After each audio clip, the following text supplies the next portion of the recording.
Chapter is on circles, and we're going to be looking at midpoints and perpendicular bisectors first. So first three examples are going to be on midpoints, how to find them.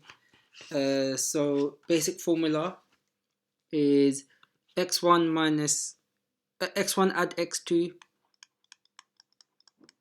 divided by 2, and y1 add y2 divided by 2. Yeah, so that'll be our x1, y1, x2, y2. So we're gonna have we're gonna have x. So it doesn't matter which one you use. So 4 plus 6, which is 10, divided by 2, which is gonna be 5, and the same for y.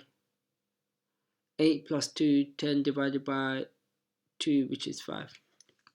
Cool. Exact same thing here. With the minus numbers, so it's just gonna be x1, x2, y1, y2. So minus 5 plus minus 11 divided by 2, and xy minus 5 plus 8 divided by 2. Cool, so that gives minus 16, so minus 8, and that one gives 3, so it's going to be 3 over 2. Okay, cool.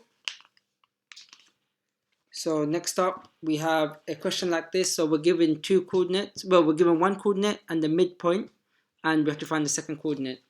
So remember, the midpoint is usually on the line and the middle of the line.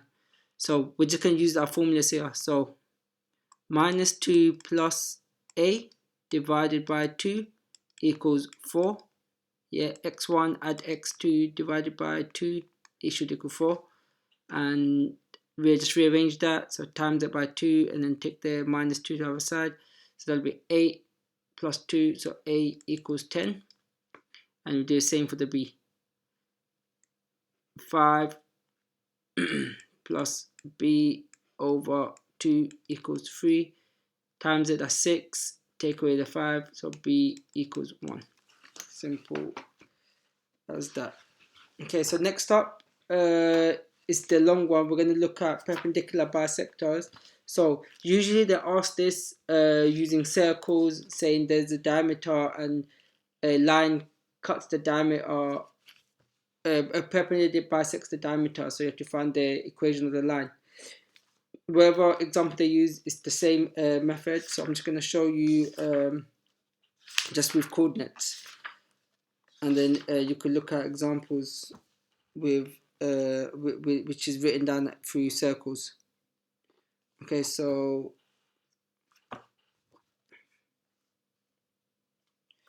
so first up, what we do is we work out. So when perpendicular bisector, it cuts the line.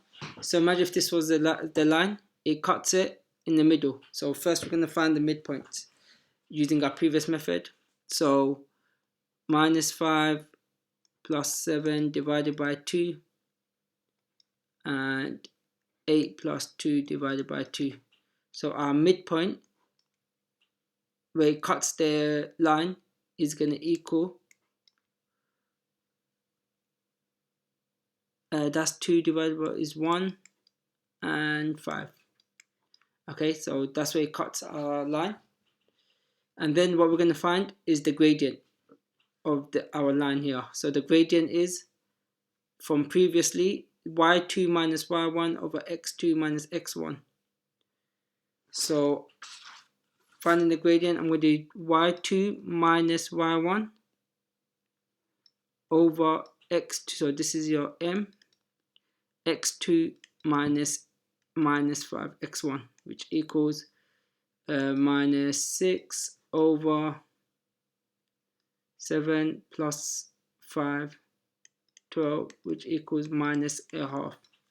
Now for the perpendicular bisector, so the gradient for the perpendicular bisector is going to be negative reciprocal of that, so that will equal 2.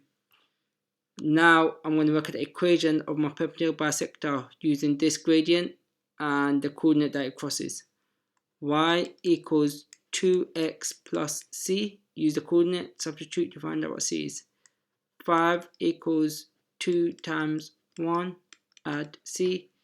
C equals 3 here. So my perpendicular bisector line is y equals 2x plus 3. Just to make this a bit clearer, so suppose I had, and I'm going to plot I'm going to plot in blue my coordinates here. So -5, -5, 8, and 7 and 2. So that'll be my line. So what they're asking for is to find the perpendicular bisector. So a line that cuts this line in the middle, and we know it cuts it at 1, 5. Just going to cut here. So we're working at this line here.